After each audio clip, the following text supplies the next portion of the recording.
Good morning, everybody. Good I'm morning. Ed Avis. I'm the publisher of El Restaurante magazine, and I want to welcome you to our webinar today, Successful Catering for a Mexican Restaurant. We've got a very experienced panel who will answer questions for you, and I have prepared some questions for them to begin. Before I start on the panel, though, I want to tell you a few things. First, this event is being recorded. So if you want to watch later, or if you want to share it with somebody else in your restaurant, you can do that. It'll be posted on www.elrestaurante.com. Second, we welcome questions. Use the Q&A tab on your screen to ask questions. These people are experts. So now is the time, if you have questions, to ask them. And you can ask them at any point during this webinar, and I will share them with the panelists at the appropriate time. Si quieres hacer una pregunta en español, no hay problema. Simplemente escríbelo en español en la pestaña de preguntas y respuestas. Okay. I'm going to show you just a couple of slides here about a survey that we took that had some interesting results that kind of set the stage for today's webinar. The questions, one of the first questions that we asked our readers was, what events do you cater? And you can see that the events, if you look at the bottom, you can see the colors represent whether it's something they do all the time, often, sometimes, or never. And really, business events and lunches are the most popular. That is what they do. That is what our readers say they do all the time, most. And that's followed by parties and graduations. So those are two very important categories for catering for our readers. And then we asked them, what do you cater? What kind of food? And definitely taco fajita bars was the most popular. And that stands to reason. Those are dishes that travel well and that are people really enjoy, and setting it up as a bar is a very popular thing. That was followed by upscale Mexican Latin food. As you can see there, 46% of our readers say they do that all the time. Some of our readers do non-Mexican food, and then we asked desserts too. And I think probably all of our readers offer dessert as a catering option, but it's not something that's typically very popular. And then another important question we asked was, how do you charge? And you can see by this pie chart that per person is the most common way our readers charge, followed by kind of a mix of methods. But then the second specific method is by the pan or tray or pound or something like that. That was a very popular way to do it. And then the third most popular way was a package deal. And by that, I mean, it was a price that was offered a certain number of dishes for a set price. So all of those results from that survey and a lot more you can find in our digital supplement called Catering Success. And you can find that on our website, or if you want the specific URL, it's right there on the screen. Okay, with that, I'm going to stop the screen share so that our panelists will be front and center. And I will take a moment now to introduce everyone. Izzy Kharasch is the president of Hospitality Works in Chicago and a very experienced and veteran hospitality person with a long history, and we are happy to have him here. Next, Tom Darmstadter II is the managing partner of Pablo's Mexican Kitchen in Richmond, Texas. And then Carlos Rodriguez is the owner of La Cazuela in Atlanta. So welcome, everybody. Thank you so much for joining us today. Thank you, Ed. Attendees, I want to remind you, when you have a question, use your Q&A tab. But I'm going to start with some questions for everybody. And my first one is kind of an introductory question. And I'm going to start with Tom. Tom, tell us how long you have offered catering in your restaurant and what the most common types of events are for your catering. Well, so we've been in business. Can you hear me okay, Ed? Yeah, it's a little bit fuzzy. Okay? Let me switch to another. Hold on just a second. Can you switch up? Sure. Let's over start. me for just a minute. I'm going to go to the back. Yeah, let's go to Carlos with that question. Carlos, can you tell us how long you've offered catering and what your most common types of catering events are? I have been in business with my own restaurants for 36 years, La Cazuela. And so I have done catering for many years upon request from my regular customers. But formally, I will say 15 years. That was the time when I had a catering menu officially and tell the people what I can be offering and do for them. So I was doing it, but then even more recently, I am focusing on how can I make money out of catering, putting into my operations and being there for the customer every time.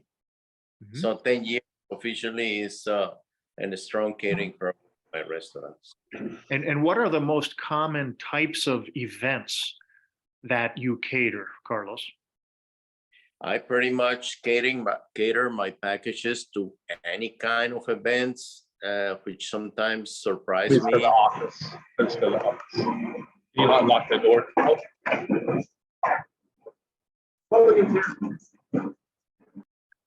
Go ahead, Carlos. Mm-hmm. People can call me and just say, we're going to have a banquet for the football players. We're going to have a meeting. We're going to have a graduation party, or even we're going to have a wedding. So whenever they want to take my package as is, I go for it. I don't get into anything additional. I don't do any linen or arrangements or anything beyond my food. Okay, great. Thank you, Carlos. Tom, I muted you there for a moment. Can you unmute? Yes, sir, I can. Great, thank you. Much better, Tom. Now we can hear you. Tom, tell us a little bit about your catering, how long you've done it, and what types of events are most common for you at your restaurant. So we've been in business for 5 years. I've been here since about 2 years ago, going on 2 years. And our main focus is on, mixed fajitas, a setup of that's 99%, without even asking them when they call in. The majority of our customers are looking for, whether it be a wedding or it be a lunch or a school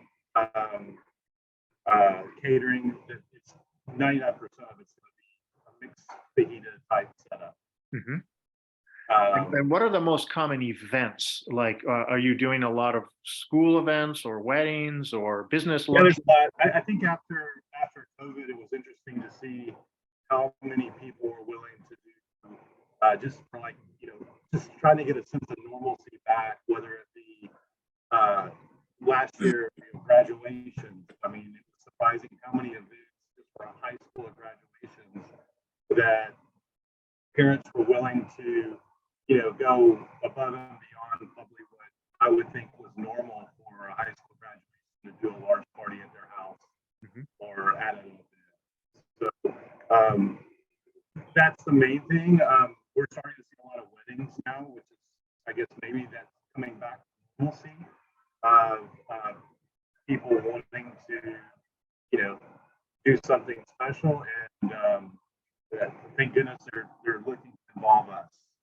So that's really the main thing is weddings and graduation type events. Okay, thank you. And Izzy, please tell us a little bit about your experience in catering. Well, certainly, just about all of my customers cater, but I have specifically one Mexican restaurant that I work with in California, in Pismo Beach, called Old Juan's, and they've been there for about 45 years. And catering is something that I have been pushing them to do. They've always done it, but we're trying to do it on a bigger scale, because that really, catering is where, it's our biggest moneymaker with food. We know exactly how many people, exactly how many portions, that we're going to do, and we're going to charge, and we're going to know what our net profit is. But one of the things, and it was interesting in your charts that showed desserts. So one of the ways that we try to increase our dessert sale, and I'm sure Carlos runs into this all the time, is if you say to somebody, would you like dessert with your order, they all say no. So what we do is we just include dessert with our catering, and we charge for it, right? We just build it right in, and then everybody's really happy. Then they look at it and say, wow, we get this great lunch and we have dessert. So, not given the choice, I think people are happier, and it gets us, again, to move a product that brings us greater profitability. And, we try to wrap as much into those orders as possible, and then we'll utilize them for some other cross marketing, but I'm sure we'll talk about that later. But catering with all my companies, but Mexican for sure is the most flexible in how we serve it, whether it's pans, individual, but a great resource for revenue for us. Great, thank you. Okay, let me go on to another question. And I will start with you, Izzy, because I want to follow up a little bit. The question is, which menu items are best for catering and why? And in your answer, if you can touch on the dessert again and explain how you work that into the order, even if they have not specifically requested it. Yeah, so I think a lot of it, and I'm sure Tom and Carlos could speak to it as well, depends on what the catering is. If we're doing a drop-off catering, then we want to sell something more like burritos, something that's everything's wrapped up, it's going to travel really well, rather than having a taco bar that we're going to send out. So it depends on where people are. Certainly at the restaurant, we love to be able to do catering where we do the buffet. Everything's out there. It's easily controlled. We don't need as much staff to work it. And that's also a big concern for us in anything that we do today, is anything we can do with less staff, the better. But a big part of catering, which we just used to call takeout, but now I think because of COVID, people are doing a lot more at home. So when we do a carryout order that's 2, 3, 4 people, it's strictly a carryout order. But a lot of times we'll get people call in for a group of 20 at home. So all of a sudden that moves from carryout to catering, and we try to make sure that do they need pans, do they need sternos, do they need tongs, anything else that we can sell, rent, get out there to them. Is a big deal. Desserts the same way, depending on whether we're going to do some kind of a cake versus a flan, versus something else. So everything's a little different, and we like some catering in the restaurant's different, delivery is different, and then pickup and people doing it themselves, all different, and we want to accommodate them in a very special way.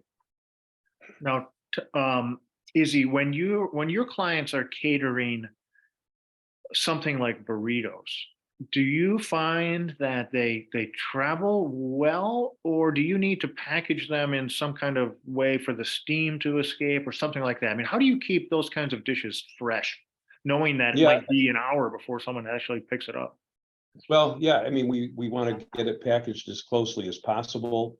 There is new packaging technology that allows you to pack, allows steam to leave the container so things don't get soft like that. And it really, and again, I think, Tom and Carlos can speak to it. It's all about timing, right? Because you're right, we don't want those things to happen. And especially, telling people, look, you need to pick your order up at 4 o'clock. That's one of the reasons we need them there at 4 o'clock. We want it to be served and be the best it can be wherever it travels to. And Izzy, going back to desserts, you mentioned flan. What types of desserts do you find travel well? Churros with sauces, with sugar that they could sprinkle on, or we do it. Those are things that, can stay warm and do travel really well. They share well. We can make them in different sizes and different shapes. Again, doesn't have to be expensive, but we just like to include it, do the upcharge and just make it part of the sale. And well, people might want, they say they don't want dessert, but we've never seen a pan come back full. So. Great. Carlos, how about you? What types of menu items do you put on your catering menu, and why? Let me tell you, I found that the taco bar, fajita bar, and all other packages like burritos or enchiladas, we can handle that. I did not invent those packages. They were there, and I'm just grabbing them to hopefully make some money out of something that it is. So I am busy myself with my restaurants, going around doing many things, and catering is nowadays taking good part of my day, a few hours, since I get involved heavily on everything from taking orders to delivering many times. So for that, if I am on the mood to sell, I do what Izzy mentioned. I grab the order from the customer and I add on everything, drinks, dessert, and everything. And then I tell the customer, this is your quote, please review and let me know you want to keep everything. And sometimes when the customer sees the order and they say, $500, $600, yeah, that looks good, Carlos, let's go ahead for it. But you sold them first with the items and they kept them. Some people, they say, just drop the drinks, we have plenty here. Or we are not gonna do dessert this time, fine. You just drop it from the quote and then you go back to the basic taco bar or fajita bar. So you wanna sell, you need to push the sale, and that means even little things like I tell them, you buy drinks from me by the gallon, you're gonna get the cups and the ice as well. And then they say, oh, that's great. I don't have to go to the store and get the ice. So you're selling, you're bringing that from the restaurant and happy. So that's more like a marketing tool out of the existing taco bar, fajita bar, and those things that people knows already because they have been around many years. Carlos, one thing that you mentioned to me when I interviewed you for that article about catering was that you like to know that your customers have a peace of mind, that when they order something from you, they will get everything. And I think that's a very important point, that when people order catering, they want to know that they're not going to have to run out later to get cups or run out later for silverware or whatever. If they order from you, they're getting the whole deal. So that was good advice. Thank you. Right. Tom, you mentioned already that the fajitas are a huge, very popular thing for you. What else can you tell us about the menu? Do you offer other things on your catering menu? So we offer pretty much the whole menu that we can do for a catering event. Tom, I'm having a hard time hearing you. Can you move a little closer to the microphone? So we would offer, can you hear me now? Can you hear me better? Yeah. Thank you. Okay. So we offer the whole menu to do any kind of catering. But like I was saying before, 99% of the people are not going to deviate from the mixed fajitas setup that we have. And I think that for me, like we were talking about before, Ed, is that a catering event is our time to shine, and to allow us to have additional revenue where we possibly could not seat those people in our dining room because we don't have capacity just to make those catering events or those parties, banquet style parties in house. But it either is going to create a customer or it's going to create a problem.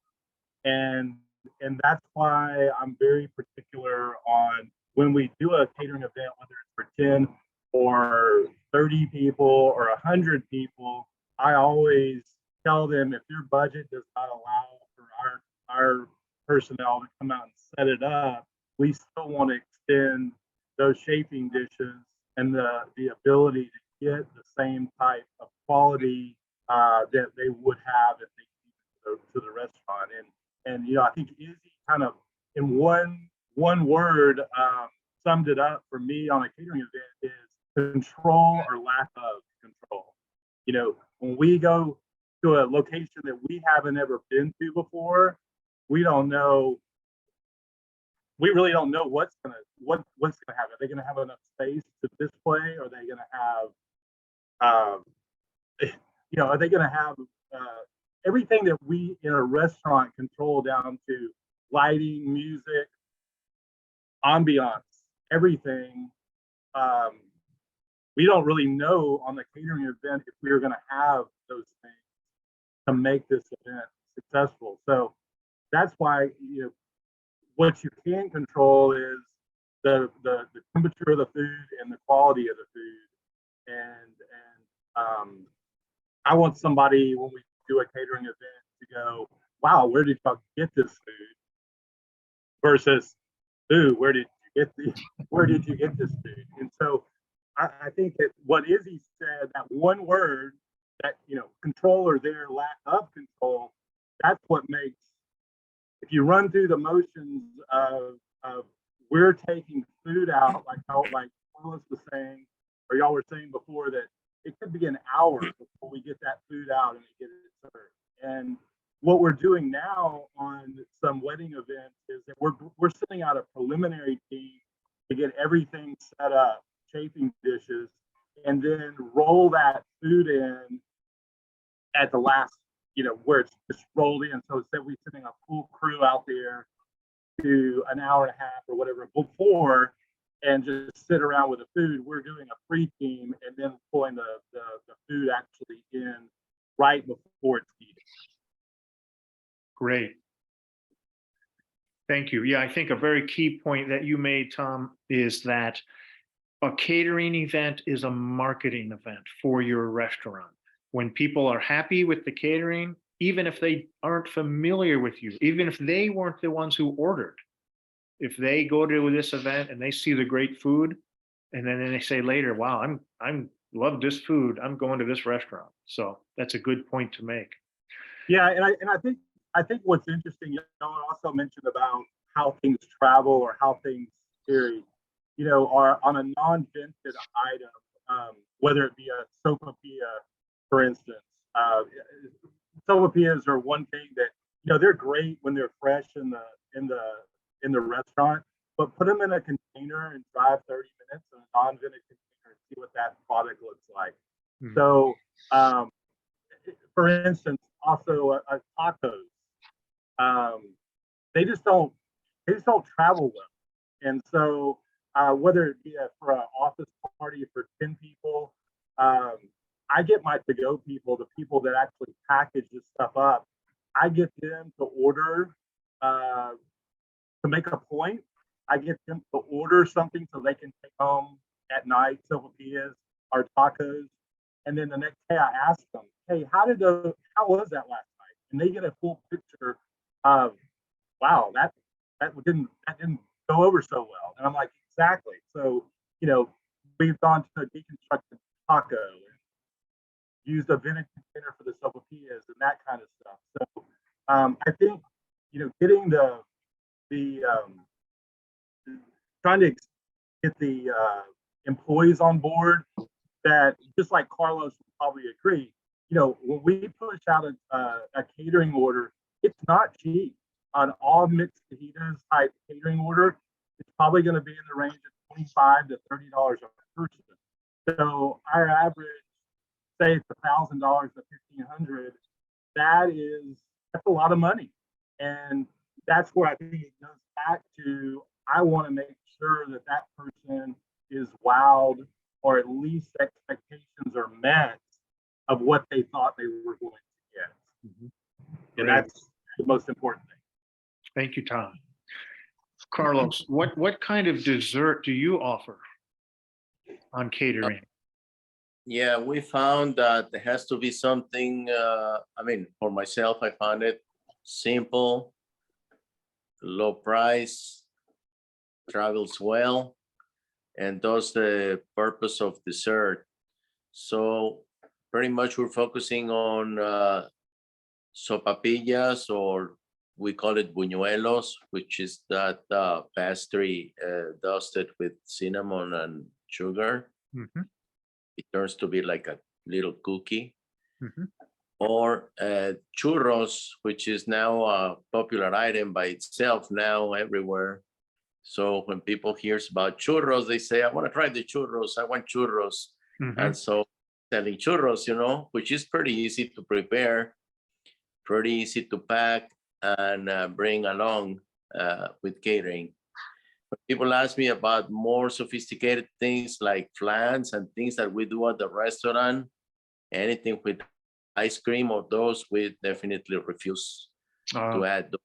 No way you're going to get flans from me, because they are individual, and my kitchen just make a ton of flans every week, and I don't want to grab them all and just bring them for catering and find that 3 hours later they were not looking good. Uh-huh. So Great I don't advice. get into any complicated things. Again, I am very practical, and anything that I bring, I know it's going to work 2, 3, 5 hours down the road. Good. We have one question from an attendee, and Izzy, I'm going to address this to you because you work with multiple restaurants. This person is asking, how do you handle delivery? Do you use a third-party service? In your experience, Izzy, what's most common? I have a lot of active clients out there, and not one of them would use a third party for catering. Okay. Catering, it's gonna be the owner, it's gonna be the general manager, anybody we can scrounge. Because I think, to Tom's point, right, it has to do with, this is your marketing, and it's all about quality and quality presentation. So there are a lot of things that you're gonna use, Uber and some of these other delivery services, but when it comes to catering, we don't trust that to anybody else. Okay, that's good advice. Carlos and Tom, are you in agreement with that? Yeah. Yes. You only have to read some reviews from other restaurants or places that do catering to know what did go wrong with them, and so you don't get into that complication. Yeah, I think we do have our family packs on different levels that are on the third-party delivery channel platforms that we can deliver through for. I mean, we'll get a lot of orders that are, say, fajitas for 20 that will be due in like 45 minutes. Mm-hmm. And so if they can order through DoorDash, and they can order through Uber Eats or Grubhub or on our website directly, and they could theoretically get that delivered through a third-party delivery channel. But that's maybe 1 or 2 a week that way. Mm-hmm. And those are smaller orders than a big catering event. Absolutely. Yeah, they're going to be just our family packs that we enacted during COVID, that they can go up to about 20-something people, 25 people, approximately up to that amount. Okay, great. Thank you. We have another question from a reader that I'm going to put out now before I go on to my next question, and that is, are any of you experienced with reaching out to medical offices? How do you contact them? Do you provide some samples first? Izzy, let me start with you. Any experience on catering to medical offices? Absolutely. Almost every one of my places, if they don't have somebody dedicated full-time to selling catering, they have somebody in-house who handles it. And during their free time, we encourage them to go to not only medical offices, but to, if they can, 5 to 10 offices a week, call ahead. We want to drop off a small lunch for 4 people, or we want to drop off, some samples of our product, not necessarily just the catering product, but gives us the opportunity to drop off samples and, like Tom's saying, maybe a family pack, and give people a little lunch and a taste and cards and a discount on their first catering order, those kind of things. But social media is great for many things, but I don't think anything has yet replaced somebody showing up at your office with free food for a couple of your staff to enjoy, and people remember that. It's one of probably the most effective way that we increase our catering business. Great. Tom, how about you? Do you do any catering to medical offices? I think, well, at first I was going to say no, but we do the dental offices, I guess, and then also, drug reps. The drug reps are not as prevalent as they used to be, where they would be able to spend as much money, but we still have quite a few drug reps that buy lunches for those medical offices. Mm. And then the medical offices that we do cater to, it's really interesting because they'll do an order usually at 9 o'clock in the morning for 11:30 delivery, and it'll be every 2 weeks, and it'll be a $600, $550 to $600 order. And again, it goes back to the fact that when I see those orders come through like that, even though they are saying, well, they'll pick it up, we reach out to them to make them understand that, like, hey, we really value your business, and that we're willing to bring that order to you, because every 2 weeks that's a nice recurring order. And again, that's the last thing I want, is to go out there with a $28 lunch for somebody, and it sit there when you can visualize that not everybody, they're seeing clients or patients, and they might not be able to eat all at the same time. So we'll extend our use of our hot bags, our insulated bags, leave them on site, and then come back in the afternoon and pick those bags up, just so they can utilize that during, knowing that there's going to be multiple times. Not all those people are going to be able to stop and eat at the same time. Mm-hmm. Great. And yeah, I think the fact that drug salespeople are good conduits to the medical office is good advice. If you can make connections with them, because they are in those offices a lot, and they have, or at least used to have, a good budget for taking people out to lunch. So let me move on to the next question. And Carlos, I want to start with you. And that is how do you set the prices for your catering? Are they the same as your menu, your regular menu, or are they different? And if they're different, how do you do that? Yeah, no, they are different. I have a catering menu on my website. So when anybody asks about catering, I direct them to the catering section of the website, and they see the packages and the prices. This is very important. If you really want to go for catering, you better set the prices there up front, so you can grab it when customer looks that you can do it for the budget they have. Mm-hmm. Many restaurants or other companies are always trying to get the customer to call and send an email, tell me what you want, I'm going to answer back to you tomorrow. Those things, customers, they don't like it. They want to see how much it costs a taco bar. Mhm. And is I have the taco bar or fajita bar made listing that comes in it and the price per person. And the flexibility of that is that when customers say, Carlos, I only have $8 per person or 10.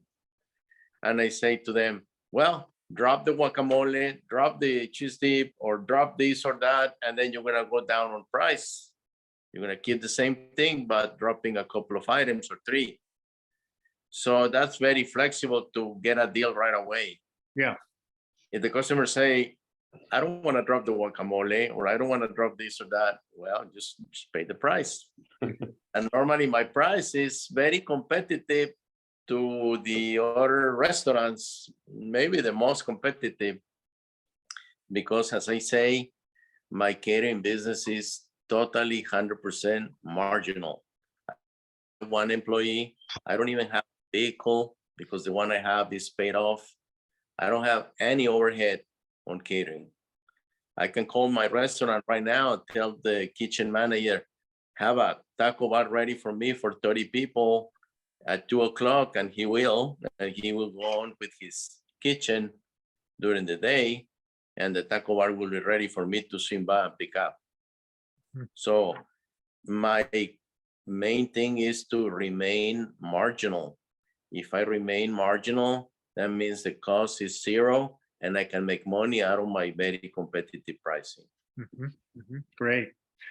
Tom, how about you? How do your catering prices differ from your menu prices, if at all? Well, I think they're pretty close to the same, because it's the same product. So our the product that we're putting out and the quality that we're putting out, whether it be, we're going to use the same product, so it's pretty much close in hand. And we also have to, from a standpoint of paying those people, I have to put a person that is, I'm going to take somebody that's most experienced to send that order if we have to take that order out and deliver that or set up or serve.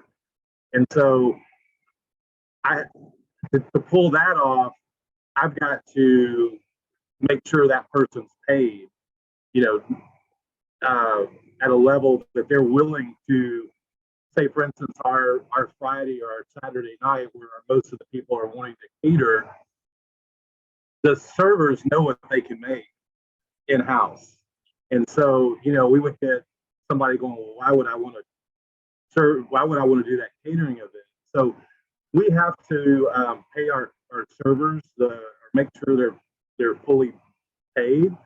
And so our prices are pretty much in line no matter, what. I mean, like I was going back to the control issue, that's the only thing that we can control is the quality of our food, really. I mean, it really comes down to, when we do a catering event, the quality of food and is it warm and all those around that. That's really the only thing that we can control. I can't control if the AC is going to work or whatever else.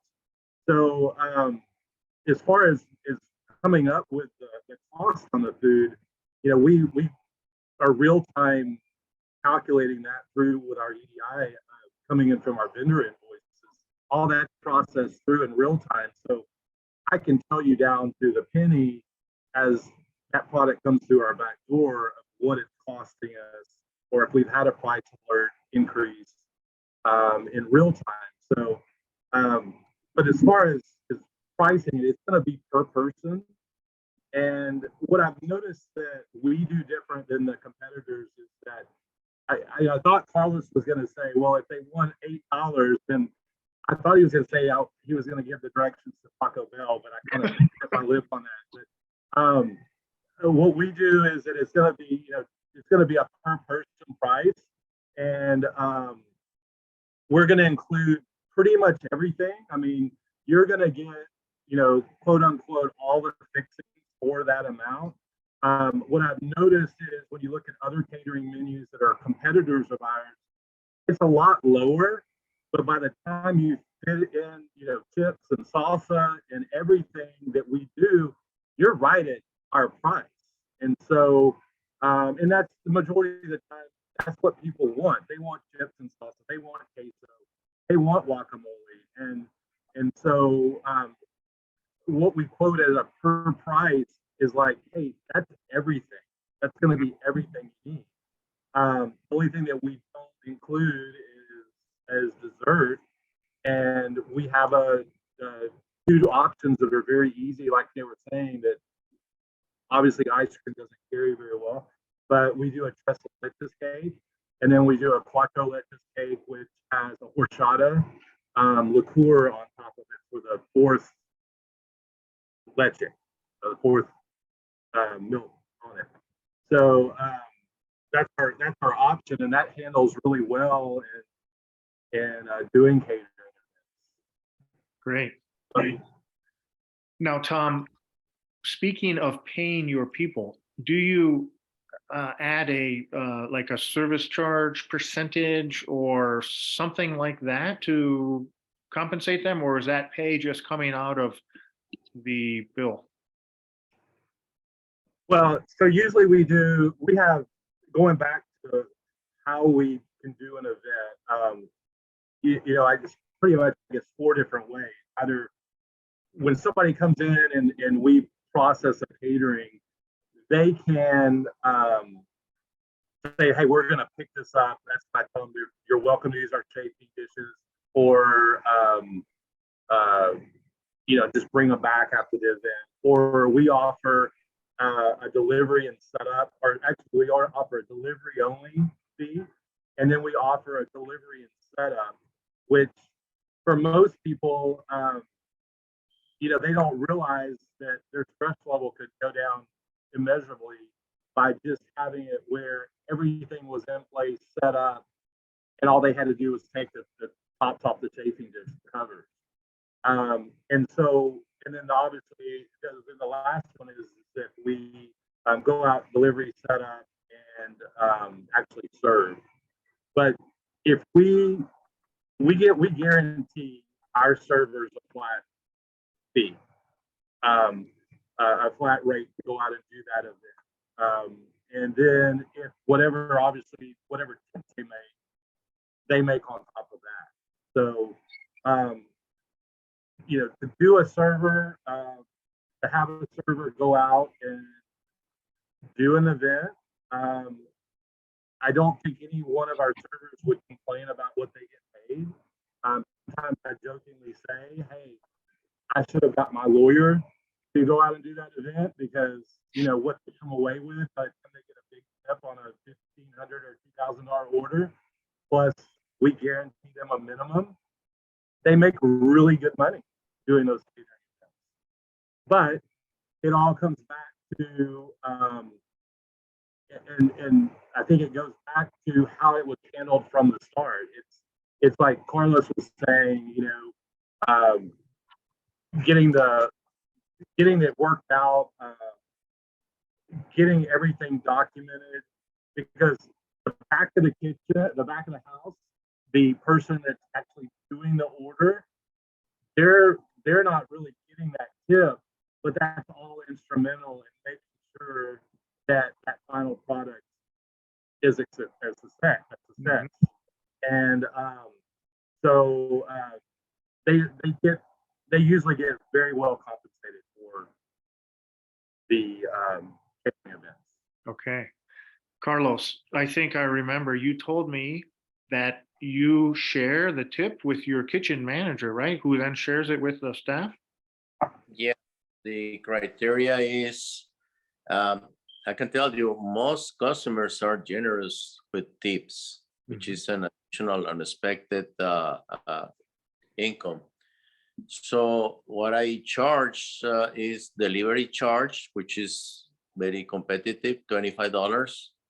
With that, I tell the customer, I'll bring it to you, I'll set up. That means everything that you order is going to be there. So you don't take any chances, pay the 25 and you get it on your place, and that's worth. And then most typically they add on a tip on the voucher that we bring for signature, like they will do at the restaurant. So that tip that additional tip, it gets spread. I say this way, this is the criteria. It will be shared by people that actively took place on the catering order, which in those cases is only the kitchen manager, not everybody in the kitchen, not anyone that was working that day got a share of the tip. If the manager knows that he needs to have this ready by certain time and all looking good, and he does his best, that tip is shared between the manager, that kitchen manager, and the person that did the delivery, because he arrived and was there on time and presented the food to the customer and eventually kind of got the tip. Coming back to the restaurant, and you got $100, 50 goes to the kitchen manager and the other 50 you can keep. That's great. Right there, that day, catch. Izzy, what's your experience among your clients? How do they set prices, and do they add a service charge or a service percentage, or do they hope for a tip, or how does that work? Well, you know, I hate to have any of my staff have to use the word hope when it comes to tips. So, you know, like Carlos, I mean, if somebody just wants a drop off, I don't like to, I want them to know all the pricing right up front. So if they're paying $250 and that's what we quoted, that we've told them that includes your delivery fee. Now, if they want to tip on top of that, great. But, you know, the delivery fee will go 100% to the driver, whoever took it there. So we want to make sure enough is covered. But as Tom was saying, if we're going to do something like a setup, then we're going to have a charge for delivery and setup. And again, one number, very simple, and it's within their budget, because sometimes people, you know, they forget, you know, to think about the tip. And if their budget's $250 and all of a sudden now they have to pay another $50 for gratuity, they're not happy. So we try to include it all. If they want to do an additional tip, you know, certainly we'll do that, but we let them know that everything is included. And part of the reason is that I'm really focused on that with my clients today is because people are getting very upset with this whole tipping thing, right? They don't know who to tip or how much to tip.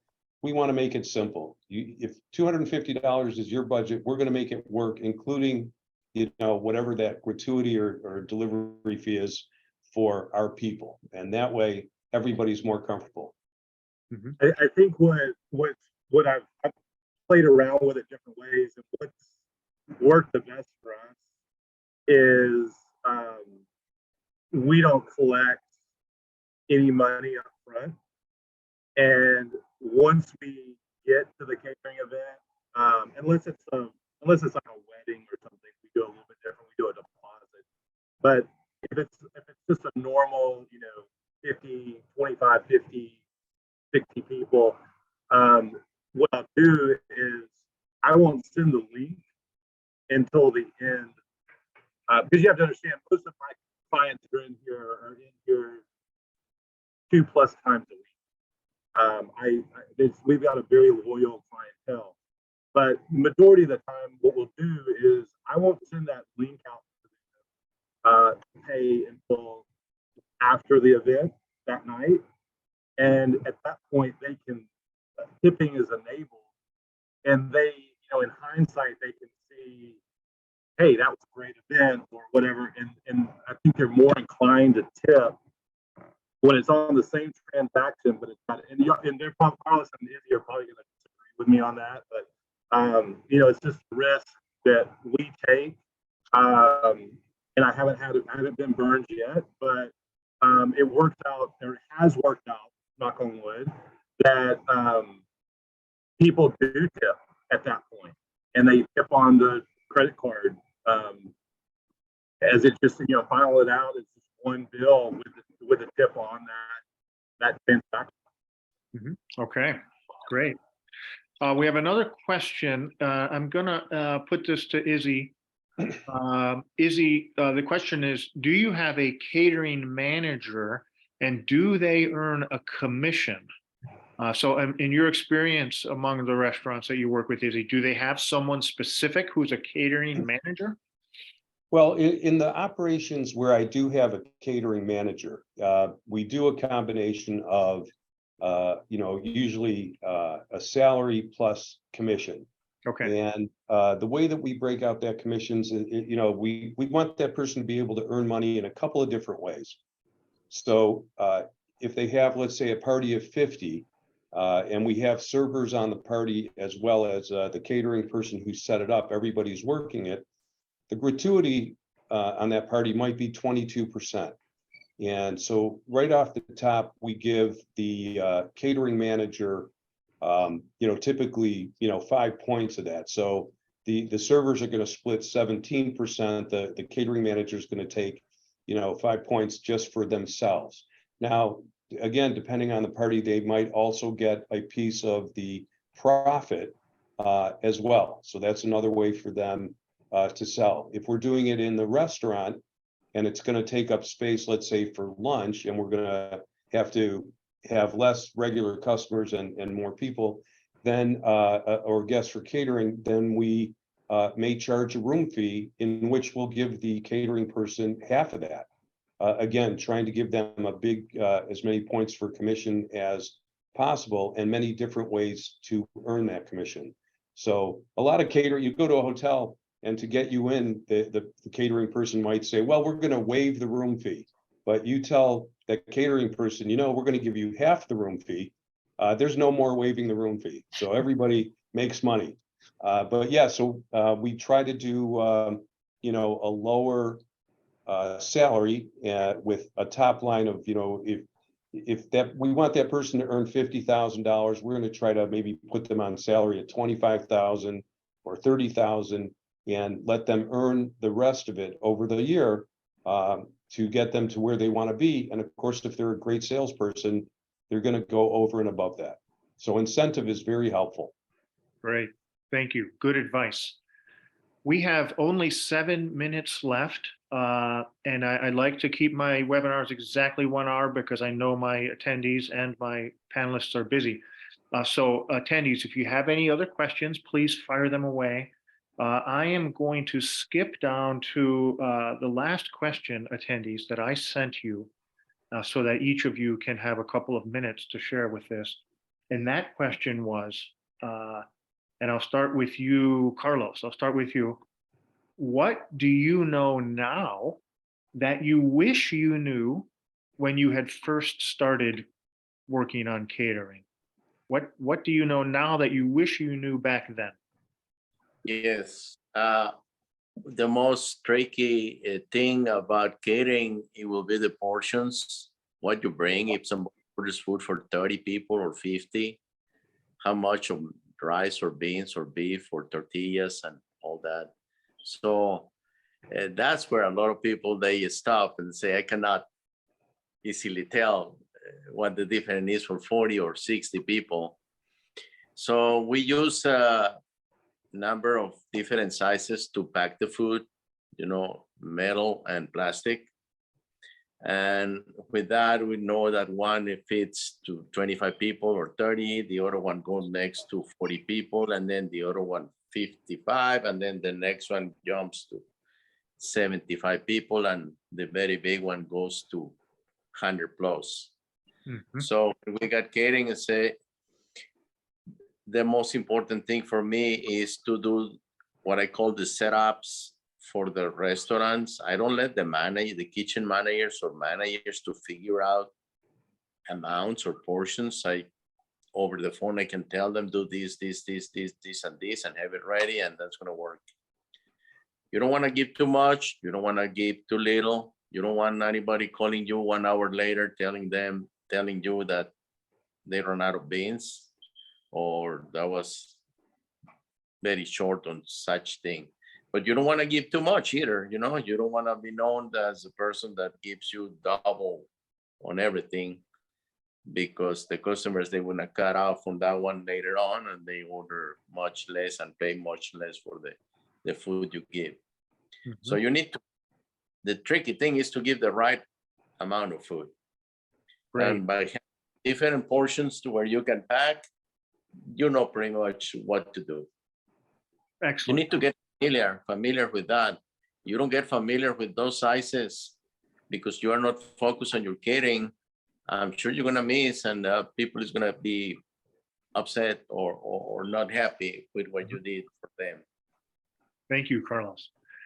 Tom, how about you? What have you learned that you wish you knew back when you started in catering? Well, I think for me it was, you don't know what you don't know. That was probably a little overwhelming when I walked in 2 years ago, because my background was not directly in a restaurant scenario.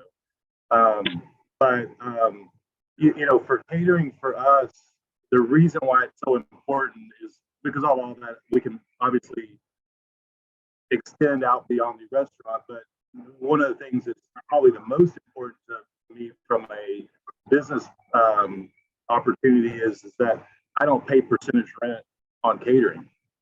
And we have a large restaurant. I have 130 employees in this restaurant, and you know, that's a big number of potential of trying to extend out and not pay percentage rent, which is, we pay a very large rent to begin with. But I think it's probably my biggest hurdle to overcome, and I'm still trying to learn how to do it, is just the transfer of knowledge. When you've got 8 managers and you've got 130 employees, you know, making sure, and it goes back to even when you were talking about, you know, how do you, the servers, how do they get compensated? Every one of these employees that comes through my door has a different home life. They have a different set of issues. They have a different, you know, motivation for being here. Most of them are, the motivation is they want to go home with as much money as they can. But you know, that's probably my biggest hurdle in the catering, or just in every day, is to get everybody on the same page. And that's what we're still working on. But we thankfully, as far as from the catering, kind of the analysis on how much food we need to take out, my managers all have done this for many years. That was their main focus, and they had a very high catering background. And so they created or inherited, or whatever you want to, you know, from different organizations, where they can actually run through, plug in how many people are going to be at that event. It spits out down to the pint, you know, ounces of salsa, down to how much beef, how much chicken we're going to put on the grill, so forth, so on.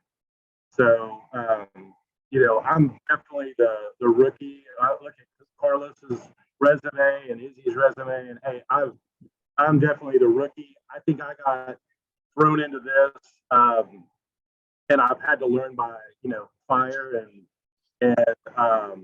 just navigated my way through it. But I think it really comes down to, though, you know, whether I've done it just for a long time or not, you have to put yourself in that person's shoes of who's paying, who's writing my check, who is asking for that food. And I put myself in their position, and you know, they like I said before, they're paying a lot of money, and I want to make sure they get what they got, what they asked, what they expected. Great, thank you, Tom. Izzy, I'll throw it back to you to wrap it up. I mean, you've had long experience here. What do you think you know now that you wish you knew when you had first started in the business, in catering? Well, I'm going to make my answer very short. I wish I knew then what I know now, which is when to say no. I say no to catering a lot, and I have my customers say no. Because when we give somebody, and Carlos for sure understands this, if we tell you it's $25 per person and we're giving you a lot of great food, and you say, oh, can you charge me 20?